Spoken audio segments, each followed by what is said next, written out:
Good morning, students. Today we will start the chapter number 3, Fiber to Fabric. Now we will introduce the name fiber and fabric. Fiber, that means a thread-like structure which is used to make a fabric.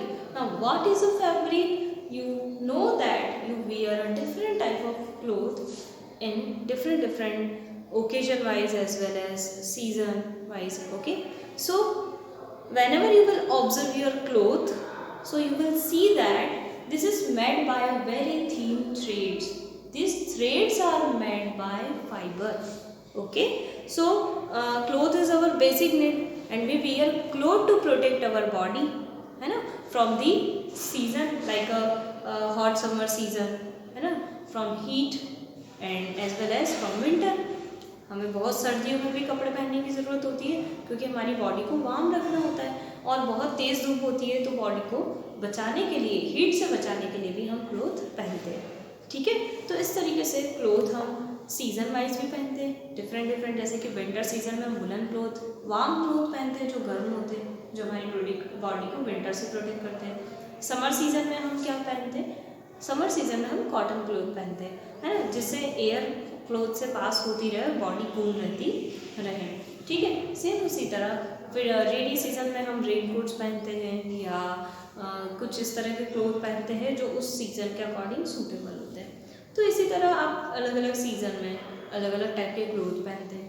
Even आप अपने occasion wise भी cloth को change करते रहते हैं. ठीक है, आप जैसे कि उसमें आपकी साड़ी है, सूट्स है, ये जितने भी मतलब ओवरऑल आप क्लोथ पहनते हो.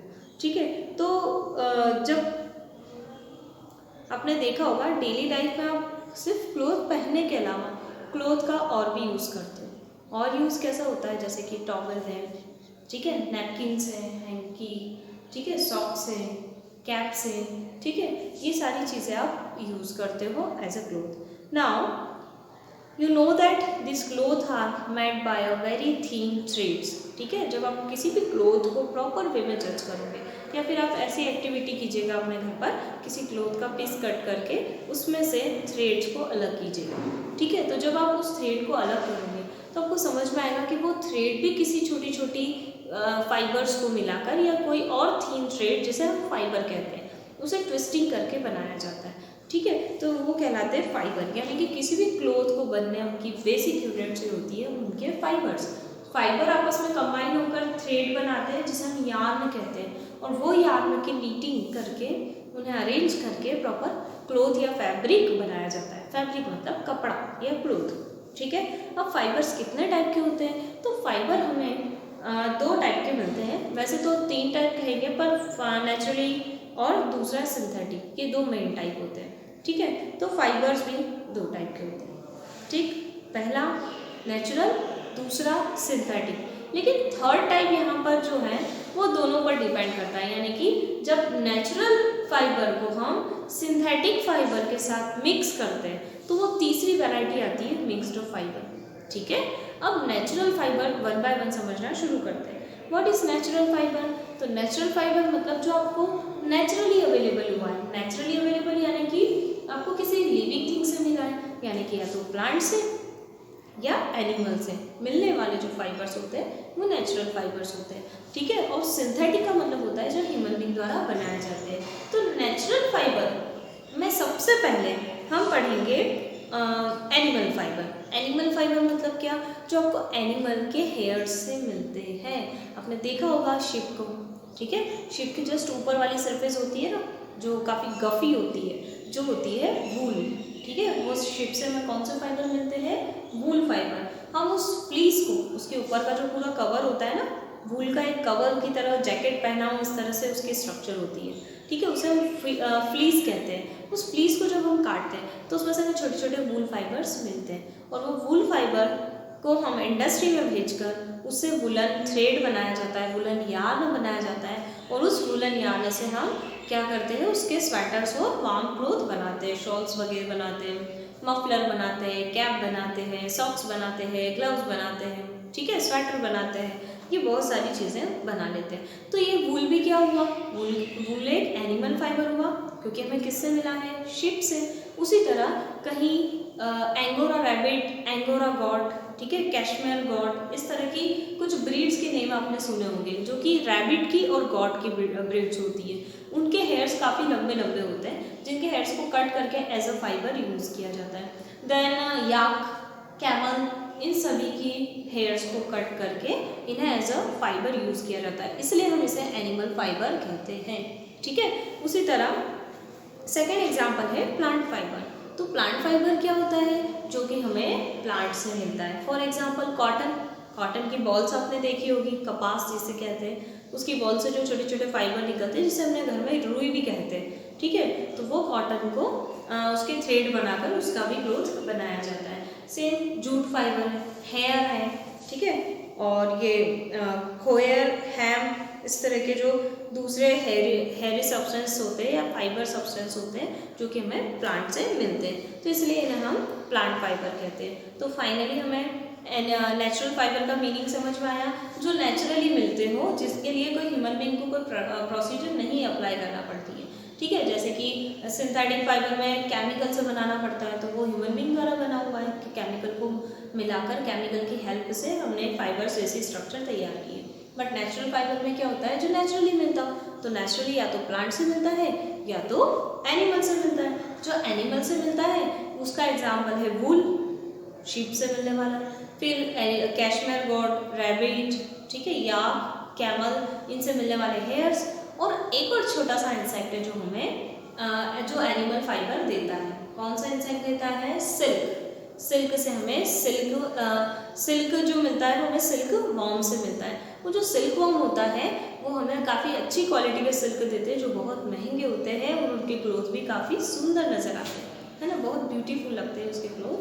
तो सिल्क भी एक क्या हो गया, एनिमल फाइबर। उसी तरह प्लांट फाइबर के एग्जाम्पल कौन से हो गए, कोयर, हैम, जूट, है ना, कॉटन, ये सारे प्लांट फाइबर के एग्जाम्पल हैं। ठीक है, अब एडवांटेजेस क्या है नेचुरल फाइबर के, आप थोड़ा सा एग्जांपल देखना चाहते हो, पिक्चर्स देखना चाहते हो तो अब देख लीजिए। देखो ये कॉटन फाइबर है, इस तरह के कॉटन होते हैं जो आपने घर में भी देखा होगा। इसका यूज़ किस लिए किया जाता है, जनरली आप पूजा पाठ के लिए इसका दीपक जलाते हैं। उसके अलावा मेडिकल यूज़ भी है कॉटन का। देन आपने देखा होगा आपके घर के पिलो हैं, ठीक है, और जो गादी होती है जनरली सीट वगैरह अरेंजमेंट वो इसका बनाया होता है। ठीक है, और बिस्तर वगैरह आपने देखे होंगे उसके बने होती है ना, गद्दों के अंदर ये भरी जाती है रुई। उसी तरह वूल होता है, तो वूल आपने काफ़ी अच्छी तरह से देख रखा होगा क्योंकि आप वूलन क्लोथ पहनते हो। ठीक है, विंटर सीजन में तो डिफरेंट कलर के वूल से बने हुए स्वेटर, शॉल, ये सब वूलन फाइबर से बनते हैं जो कि एक नेचुरल फाइबर है। तो नेचुरल फाइबर के एडवांटेजेस क्या होते हैं, तो पहला एडवांटेज ये होता है कि हमारी बॉडी से निकलने वाला ज़्यादा से ज़्यादा स्वेट, पसीना और वाटर, ठीक है, ये सोख लेते हैं, जल्दी एब्जॉर्ब कर लेते हैं। ठीक है, और दूसरा है ये एयर को पास होने देते हैं ताकि हमारी बॉडी भी कूल रहे। ठीक है, हमें बहुत ज़्यादा गर्मी फील ना हो। दूसरा है बायोडिग्रेडेबल होते हैं। बायोडिग्रेडेबल दैट मीन्स छोटे छोटे बैक्टीरिया जिसे खा सके, डिकम्पोज करके वापस अपनी अर्थ या सॉइल को दे सकें। ठीक है, तो बायोडिग्रेडेबल का मतलब होता है ऐसे सब्सटेंस जो कि डिकम्पोज हो जाते हैं माइक्रो ऑर्गेनिज्म के द्वारा। ठीक है, तो माइक्रो ऑर्गेनिज्म उसे क्या करते हैं, स्पॉइल कर देते हैं, खराब कर देते हैं, मतलब सड़ा देते हैं और छोटे छोटे पार्ट्स में ब्रेक डाउन कर देते हैं ताकि वो वापस अर्थ के अंदर चला जाए और अर्थ से वो न्यूट्रिशन प्लांट गेन करे और अगेन प्लांट के थ्रू हम गेन कर सकें, यानी कि एक साइकिल बन सके। ठीक है, जैसे कि हमने प्लास्टिक या ग्लास और इस तरह के सब्सटेंस देखे और मेटल्स, ये सब डिकम्पोज नहीं होती, तो ये डिकम्पोज नहीं होगी तो क्या प्रॉब्लम होगी, इनकी काउंटिंग बढ़ जाएगी, इनका मैनेजमेंट बढ़ जाएगा। जब ये हमारे लिए वेस्ट बन जाएगी तो उसे हम अरेंज कहाँ करेंगे, कहाँ उसका मेंटेनेंस कर पाएंगे, कहाँ उसे डिकम्पोज कर पाएंगे। ठीक है, और जब चीज़ डिकम्पोज हो जाती है वो बेस्ट होती है क्योंकि वो हमें वापस मिल जाती है प्लांट के थ्रू। प्लांट अब वो सॉइल में जाएगी डिकम्पोज होकर, प्लांट उसे गेन करेंगे और प्लांट गेन करके बड़े होंगे, ग्रोथ करेंगे, फ्रूट बनाएंगे, फ्लावर बनाएंगे, वेजिटेबल बनाएंगे और उसे हम एज अ फूड गेन करेंगे। ठीक है, तो इस तरीके से डिकम्पोज होना अच्छी बात होती है। तो बायोडिग्रेडेबल सब्सटेंस अच्छे होते हैं, इसलिए नेचुरल फाइबर की ये प्रॉपर्टी है, एडवांटेजेस है। नाउ डिसएडवांटेज क्या होता है नेचुरल फाइबर का, तो देखो इसको जब आप गीला करके, यानी कि जब आप कपड़े धोते हो और उसे सुखाते हो तो ये जल्दी नहीं सूखते। ठीक है, यानी कि आसानी से ड्राई नहीं होते। दूसरा, इनका आप ज़्यादा लंबे समय तक यूज़ नहीं कर सकते, क्योंकि नेचुरल फाइबर होते हैं वो, उनके जो छोटे छोटे फाइबर्स होते हैं ना, वो जल्दी घिस जाते हैं, मतलब आप उसे ज़्यादा लॉन्ग टाइम तक ड्यूरेबल नहीं होते।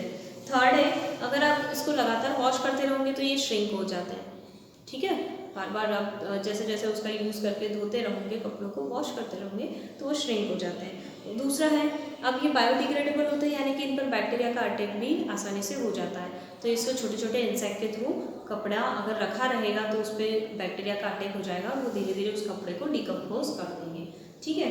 नाउ ये थोड़े से एक्सपेंसिव भी होते हैं, क्योंकि प्योर मटेरियल है, जैसे प्योर कॉटन महंगा होता है, सबसे महंगा प्योर सिल्क होता है, उसके कपड़े काफ़ी महंगे आते हैं। तो ये नेचुरल है, प्योर होने के कारण ये महंगे आते हैं। दूसरा है ह्यूमन मेड फाइबर और सिंथेटिक फाइबर, जो आजकल सबसे ज़्यादा यूज़ होता है।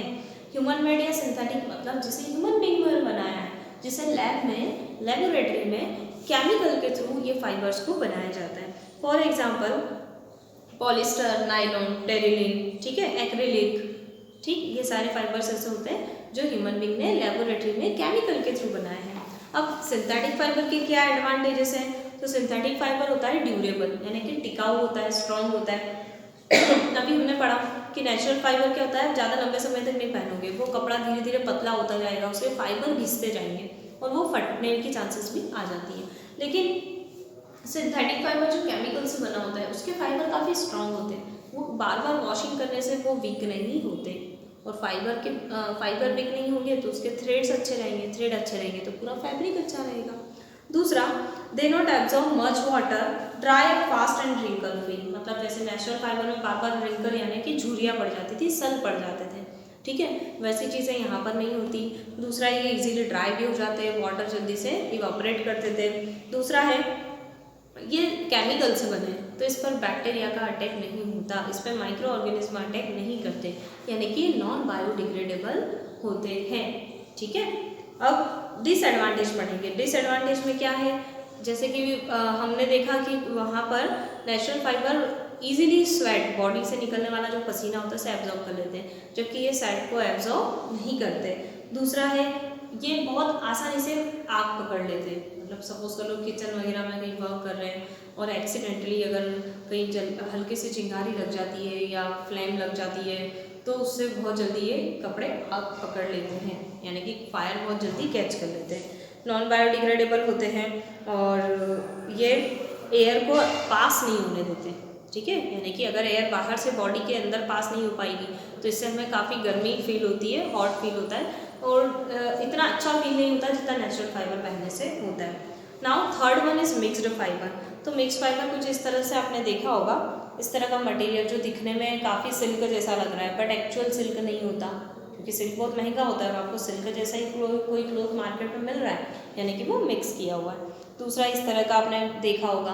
तो ये मिक्स्ड फाइबर मतलब ऐसे फाइबर जो प्लांट फाइबर और सिंथेटिक फाइबर या एनिमल फाइबर हो सकता है, प्लांट हो सकता है, ओवरऑल नेचुरल फाइबर, उसको जब ये सिंथेटिक फाइबर के साथ मिला लेते हैं, ठीक है, तो दोनों को मिलाने से मिक्स फॉर्म में जो फाइबर बनता है वो कहलाता है मिक्स्ड फाइबर, ठीक है। फॉर एग्जाम्पल टेरिकॉट, तो टेरिलिन एक सिंथेटिक फाइबर है, ठीक है, जिसे ह्यूमन बीइंग ने बनाया है बाय केमिकल, और कॉटन एक नेचुरल फाइबर है। तो ये कॉटन और टेरिलिन को मिलाकर टेरिकॉट का कपड़ा मार्केट में मिलता है, आपने देखा होगा, वो दोनों का मिक्सअप होता है। दूसरा है टेरी सिल्क, जिसमें टेरिलिन और सिल्क, तो टेरिलिन एक सिंथेटिक फाइबर है और सिल्क कैसा है, नेचुरल फाइबर है जो कि हमें सिल्क फॉर्म से मिलता है। तो इन दोनों को मिलाकर टेरी सिल्क बना दिया। टेरी वूल बना दिया, जिसमें टेरिलिन सिंथेटिक फाइबर है, मैनमेड है, और वूल के कौन सा है, नेचुरल फाइबर है। तो इस तरह दोनों फाइबर को मिलाकर जो बनाया जाता है वो कहलाता है मिक्स्ड फाइबर। तो अभी तक आपको क्या समझ में आया, फाइबर्स क्या होते हैं? फाइबर्स वो बेसिक यूनिट है जिससे कोई भी क्लोथ या फैब्रिक बनता है। जब हम किसी फैब्रिक को स्ट्रक्चर को देखते हैं तो उसके अंदर कई छोटे छोटे यार्न मतलब थ्रेड होते हैं, और वो थ्रेड भी किससे मिलकर बने होते हैं, फाइबर से बने होते हैं, ठीक है। फाइबर कितने टाइप का होता है, तो मेनली 3 टाइप, यहाँ पर 2 टाइप कहेंगे पर थर्ड टाइप दोनों का मिक्सअप है। तो फर्स्ट कौन सा है, animal fibre, second plant fibre, ठीक है। नेचुरल फाइबर का पहला टाइप क्या है, एनिमल और प्लांट। उसी तरह सिंथेटिक फाइबर होता है, ये सेकेंड टाइप हो जाएगा, और थर्ड वाला mixed fibre. I repeat again, जो फाइबर है वो स्पेशली 3 टाइप के, पहला नेचुरल फाइबर, दूसरा सिंथेटिक फाइबर, तीसरा मिक्स्ड फाइबर। नेचुरल फाइबर को फर्दर 2 टाइप में डिवाइड किया है, plant fibre, animal fibre. Animal मतलब जो फाइबर एनिमल से मिलते हैं, वूल या क्या नाम है, गॉट, रैबिट, इनसे मिलने वाले सिल्कवॉर्म, ये सारे हमारे एनिमल फाइबर होते हैं। प्लांट फाइबर मतलब जो प्लांट से मिलते हैं, जूट, कॉटन है, कोयर है, हेम्प है, कोकोनट के फाइबर्स होते हैं वो, तो ये सारे फाइबर प्लांट फाइबर कहलाते हैं। ठीक है, उसके अलावा सिंथेटिक फाइबर के कुछ एग्जांपल तो आप लोग याद रखिएगा। Synthetic fibre nylon, polyester, terylene, ये सारे सिंथेटिक फाइबर के होते हैं। और मिक्स्ड फाइबर का मतलब होता है जो दोनों का मिक्सअप हो, जैसे कि टेरी सिल्क, टेरी वूल, टेरी कॉट, मतलब जिसमें टेरिलीन तो सारा सिंथेटिक फाइबर है, और कॉटन, वूल, सिल्क ये सब नेचुरल फाइबर है। ठीक है, नाउ वन बाय वन अब हम कॉटन के बारे में पढ़ेंगे, देन जूट के बारे में। तो कॉटन क्या होता है, तो कॉटन को भी हमने पढ़ा कि प्लांट फाइबर होता है कॉटन। ठीक है, जिसके प्लांट होते हैं। अब कॉटन के प्लांट कैसे होते हैं, अगर आप देखना चाहो तो इस तरीके के आपने प्लांट देखे भी होंगे। ठीक है, जो बहुत रेयर केस नहीं माना जाता हमारे लिए, हम देख सकते हैं कि कॉटन के प्लांट्स होते हैं इस तरीके से, और ऐसी कॉटन की बॉल होती है जो बर्स्ट होती है और उसमें से कॉटन वाइट कलर का आपको नज़र आता है। ठीक है, ये इस तरीके से, ये सारे कॉटन प्लांट के एग्जाम्पल है। ठीक है, ये इस तरह से जब वो प्रॉपर मैच्योर्ड हो जाती है ना, तो पूरी वाइट वाइट नज़र आती है सारी क्रॉप्स। ठीक है, तो कॉटन फाइबर जो होता है वो कॉटन के सीड से ग्रो होता है। मतलब हमें अगर कॉटन के प्लांट्स लगाने हैं तो कॉटन के सीड लगाने पड़ेंगे। सीड लगाने से उसके प्लांट ग्रो होते हैं। प्लांट ग्रो होने के लिए क्लाइमेट थोड़ा सा वार्म चाहिए, मतलब गर्मी चाहिए। ठीक है, तो कैसा सूटेबल एटमॉस्फेयर होता है कॉटन प्लांट के लिए, वार्म क्लाइमेट होना चाहिए। दूसरा है ब्लैक सॉइल होनी चाहिए, ब्लैक सॉइल में बहुत अच्छे कॉटन ग्रो होते हैं। ठीक है, और ये स्पेशली महाराष्ट्र, मध्य प्रदेश, पंजाब, राजस्थान, गुजरात, आंध्र प्रदेश, तमिलनाडु, कर्नाटका, इतनी जगह पर प्लांट के ये फार्मिंग की जाती है। ठीक है, कॉटन प्लांट की।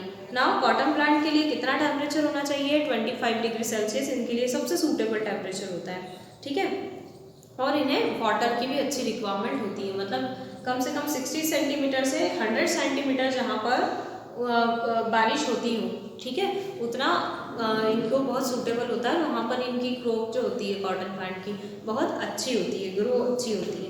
ठीक है, और ये कैसा होता है, बुशी होता है, झाड़ियों वाला, जैसे आपने रोज प्लांट जैसा देखा होगा ना, उस तरह की झाड़ी जैसा, इतनी छोटी हाइट का, बहुत मीडियम हाइट का, बहुत ज़्यादा छोटा भी नहीं और बहुत ज़्यादा बड़ा भी नहीं, मीडियम हाइट के प्लांट होते हैं। ठीक है, अप्रॉक्स कितने, 1 से 2 मीटर लंबे। ठीक है, 1 से 2 मीटर तक लंबे होते हैं, तो इतने आते होंगे अप्रॉक्स। ठीक है, now cultivation of cotton. Cotton का कल्टीवेशन कैसे किया जाता है, कल्टीवेशन का मतलब होता है इसे प्रॉपर ग्रो करवाना और उससे कॉटन को गेन करना। ठीक है, तो इंडिया में कॉटन को ग्रोइंग पीरियड क्या होता है, स्प्रिंग, मार्च में। ठीक है, मार्च से लेकर तो नवंबर तक, विंटर सीजन तक प्रॉपर ग्रो किया जाता है। ठीक है, इसमें हमें उसके सीड्स लगाने होते हैं सॉइल के अंदर। नाउ कॉटन रैपिडली ग्रो करता है और जब उसके प्लांट बड़े हो जाते हैं तो उसके अंदर छोटे छोटे कॉटन की बॉल्स आती है। ठीक है, और वो जो छोटी छोटी बॉल्स आती है वो धीरे धीरे बड़ी होती जाती है और फिर वो पकने लग जाती है। ठीक है, और धीरे धीरे वो पककर बर्स्ट होती है, फूटती है, तो उसके अंदर से वाइट कलर के कॉटन के फाइबर निकलना शुरू हो जाते हैं। और जब वो वाइट कलर के फाइबर्स निकलते हैं तो उन कॉटन बॉल को प्लग कर लेते हैं, तोड़ लेते हैं और कलेक्ट करके इंडस्ट्री में भेज दिया जाता है। और इंडस्ट्री में भेजने के बाद वहाँ से उस कॉटन बॉल के अंदर से कॉटन को सेपरेट कर लिया जाता है। ठीक है, तो इसकी पूरी हार्वेस्टिंग हम नवंबर तक कर देते हैं और ये कॉटन के प्लांट काफ़ी सूख जाते हैं, तब हम उसके बॉल को हटा लेते हैं प्लांट से और बॉल कलेक्ट करके हम इंडस्ट्री में भेज देते हैं। ठीक है, अब कॉटन का यूज़ क्या होता है, तो कॉटन का यूज़ किस लिए किया जाता है, आपने देखा होगा ज़्यादातर टी शर्ट्स। ठीक है, कॉटन टी शर्ट, कॉटन के कुर्ते, बेडशीट, पिलो कवर्स, ठीक है, इनको बनाने में इनका यूज़ किया जाता है और बहुत सॉफ्ट होते हैं। कॉटन का कपड़ा क्या होता है, टच करने में काफ़ी सॉफ्ट होता है। हम समर सीजन में भी कॉटन क्यों पहनना पसंद करते हैं, क्योंकि हमारी बॉडी से जो स्वेट निकलता है ना उसे ये अच्छे से एब्जॉर्ब कर लेता है। साथ में बहुत लाइट वेटेड होता है, तो पहनने में काफ़ी अच्छा लगता है, बेडशीट में काफ़ी अच्छा लगता है, पिलो वगैरह में अच्छा लगता है। कॉटन के कवर्स अगर आपको बनाना हो तो कुछ कवर भी बना सकते हो आप किसी भी चीज़ों का, ठीक है। और सूख भी जल्दी जाता है, जैसे आपने इसे तुरंत भिगो कर या वॉश करके अगर सुखाया है तो बहुत जल्दी सूख जाता है, ठीक है। और उसके अलावा एक और फ़ायदा ये है कि आप कॉटन से मिक्स फाइबर भी बना सकते हो, जैसे कि टेरिकॉट, ठीक है। टेरिकॉट में आपने टेरिलीन लिया था और साथ में कॉटन मिला के इससे आप एक नया टाइप का फाइबर भी तो बना पाते हो। Then cotton is absorb blood. इसके अलावा इसका मेडिकल में भी बहुत अच्छा यूज़ है। आपने देखा होगा कि कॉटन के पैड्स होते हैं, जब बहुत ज़्यादा इंजर्ड पार्ट हो जाता है या हमें ब्लड को साफ करना होता है इंजरी से, तो वहाँ पर कॉटन का यूज़ करते हैं। उसके अलावा जब ड्रेसिंग वगैरह करने के बाद पट्टा बांधते हैं ना, तो बीच में कॉटन लगाया जाता है क्रीम और लगाने के बाद। तो मेडिकल में भी इसका अच्छा खासा यूज़ है ब्लड को क्लीन करने के लिए। साथ में घर में भी हम यूज़ कर लेते हैं। फिर मैंने आपको भी बताया जैसे गद्दे होते हैं, ठीक है, उसमें कॉटन फील की जाती है, ठीक है। और उसके अलावा कुछ टॉयज़ होते हैं उसमें भी कॉटन फील होती है। तो ये सारे इसके बेसिक यूज़ है। Now from fibre to fabric. अब फाइबर से फैब्रिक के लिए कॉटन से सबसे पहले अभी मैंने आपको कहा था ना कि कॉटन बॉल को अलग करके उसे इंडस्ट्री में भेजा जाता है। तो इंडस्ट्री में ये इस तरह की मशीन होती है, रोलर जीन, ठीक है। इस रोलर जीन में क्या होता है, कॉटन की बॉल्स डाल दी जाती है और इस मशीन में से कॉटन का फाइबर अलग हो जाता है, बॉल के ऊपर का जो कवर होता है छिलका उसे अलग कर दिया जाता है और सारे फाइबर अलग हो जाते हैं। सबसे पहले ये मैन्युअली ऑपरेट किया जाता था, मतलब ह्यूमन बीइंग के थ्रू वर्कर होते थे और वो जो कॉटन बॉल्स होती थी उसे हटाकर उसके जो ऊपर का छिलका जो रहता था, बॉल्स को हटाकर अंदर के फाइबर को अलग कर लेते थे। लेकिन आजकल ये प्रोसेस किसके थ्रू होती है, मशीन के थ्रू होती है, जिसे हम कहते हैं रोलर जीन। जो फाइबर अलग हो जाते हैं, ठीक है, तो फाइबर की प्रॉपर कॉम्बिंग की जाती है। कॉम्बिंग मतलब उसे सुलझा लिया जाता है, उसके अंदर से थोड़ा बहुत छोटा मोटा कचरा है वो हटा लिया जाता है। तो फाइनली जो प्योर फाइबर्स बचे उस फाइबर को मिक्स करके उसको कम्प्लीटली प्रेस करते जाते हैं और उसका लंबा लंबा थ्रेड बनाते जाते हैं, जिसको हम कहते हैं स्पिनिंग, ठीक है। स्पिनिंग प्रोसेस मतलब क्या, जिसमें फाइबर से आप यार्न बना रहे हो। यार्न का मतलब होता है थ्रेड, ठीक है। और उस यार्न को बनाने के लिए आप सबसे पहले जो यूज़ होता था हैंड स्पिंडल होता था, ठीक है, टकली और चरखा, ठीक है। ये इस तरीके से टकली कहा जाता है इसे, ये हैंड स्पिंडल, जिसकी हेल्प से आप जो सारे फाइबर है उसको मर्ज करके उसका लंबा लंबा थ्रेड बनाते जाते हो, ठीक है। और फिर चरखा तो आपने देखा ही होगा, चरखा का यूज़ किया जाता था जो हैंड से ऑपरेट किया जाता था। गांव के एरिया में जो लोग थे वो चरखे का यूज़ करते थे इन छोटे छोटे फाइबर को मिलाकर, कॉटन फाइबर को मिलाकर धागा बनाने में, ठीक है। और लार्ज स्केल पर यार्न बनाया जाता था। और ये आजकल जो यूज़ हो रहा है मशीन में हो रहा है, दिख रहा है आपको इस तरह के, ये मशीन के थ्रू नीचे बहुत सारे छोटे छोटे कॉटन के बंडल हैं जो डायरेक्ट क्या करते हैं, यार्नों को मर्ज करते जाते हैं, उसका थ्रेड बनाते जाते हैं। ऐसा आप एक घर पर एक्टिविटी कर सकते हो। आपके घर में रुई तो होगी, कॉटन है, उस कॉटन को लेकर आप इस तरीके से पतला पतला उसका थ्रेड बना सकते हो, है ना। इस कॉटन को ब्रेक ना होने दो। आप घर में पूजा पाठ करने के लिए, दीपक जलाने के लिए कॉटन को लेकर, छोटा सा टुकड़ा लेकर उसे प्रेस करके बनाते हो ना जब दीपक बनाते हो तो, ठीक है। तो इसी तरह से आप घर में प्रैक्टिस कर सकते हो कि आप उस कॉटन को लेते जाओ और धीरे धीरे रोल करते जाओ, उसको ब्रेक ना होने दो और उसको और लंबा खींचते जाओ। तो इस तरीके से कॉटन का एक थ्रेड तैयार होता है। तो जो कॉटन है वो फाइबर से, और फाइबर को प्रेस करके जो आप थ्रेड बना रहे हो वो कहलाता है यार्न। अब जब यार्न बन जाता है तो उसके बाद आखिरी स्टेज होती है, लास्ट सेकंड स्टेज होती है वीविंग। वीविंग का होता है बुनना। वीविंग का मतलब क्या होता है, बुनना, ठीक है। तो वीविंग में आप क्या करोगे, जिसमें यार्न को क्लोथ में कन्वर्ट कर देते हो। यार्न को क्लोथ में कैसे कन्वर्ट किया जाता है, कुछ इस तरह से मशीन आपको नज़र आ रही होगी। इसमें कुछ वर्टिकल थ्रेड है और कुछ हॉरिजॉन्टल थ्रेड है, ठीक है। तो वर्टिकल थ्रेड और हॉरिजॉन्टल थ्रेड आपस में इस तरह से कंबाइन होते हैं। ये वाली रो पूरी हॉरिजॉन्टल की रहती है और उसके ऊपर से वर्टिकल थ्रेड्स होते हैं और वो आपस में इस तरीके से बुनाई होती है। आप एक्टिविटी देख सकते हो, ये वीविंग एक्टिविटी है। ये आपको नज़र आ रही है, जैसे येलो कलर की एक स्ट्रिप लेते हो, ठीक है, उसमें ब्लू स्ट्रिप के एक बार नीचे की तरफ से और एक बार ऊपर की तरफ से, देन एक बार नीचे, देन एक बार ऊपर।